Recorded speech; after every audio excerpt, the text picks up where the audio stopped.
Hi, ഞാൻ ഐശ്വര്യ. ഏതോ ജന്മകൽപ്പനയിലെ ശ്രുതിയാണ്. അപ്പൊ ഇന്നിപ്പോ ഞാൻ നിൽക്കുന്ന ആറ്റുകാൽ പൊങ്കാലയിലാണ്. ഒത്തിരി സന്തോഷം. ആദ്യമായിട്ടാണ് എനിക്ക് ഒരു പൊങ്കാല ഇടാൻ പറ്റിയത്. ഇത്രയും വർഷമായിട്ട് ഇടാൻ പറ്റിയില്ല.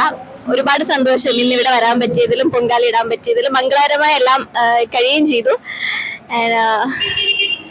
പിന്നെ ഇനിയുള്ള വർഷങ്ങളിലും വരാൻ പറ്റണം എന്ന് ആഗ്രഹിക്കുന്നു. അതിന് ദേവി അനുഗ്രഹിക്കുമെന്ന് വിചാരിക്കുന്നു. എന്റെ ശരിക്കും സ്ഥലം കൊല്ലാണ്. ഇപ്പം തൃക്കണ്ണാപുരത്താ താമസിക്കുന്നത്.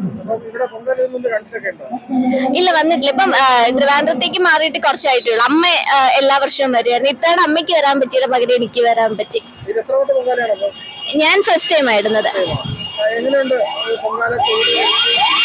കൊള്ളാം. ഒരു ഭയങ്കര എന്താ പറയാ, ഒരു പോസിറ്റീവ് എനർജി നമുക്ക് കിട്ടുന്നുണ്ട്. ആൻഡ് പൊങ്കാല ഇങ്ങനെ എന്താണ് വെള്ളം തിളച്ചു തൂവുന്നതൊക്കെ, അത് എന്റെ ഒരു മനസ്സിന്റെ ഒരു സന്തോഷം അതൊക്കെ കണ്ടപ്പോ ഉണ്ട്. ആഗ്രഹമുണ്ട് എല്ലാ വർഷവും ഇടണം എന്ന്.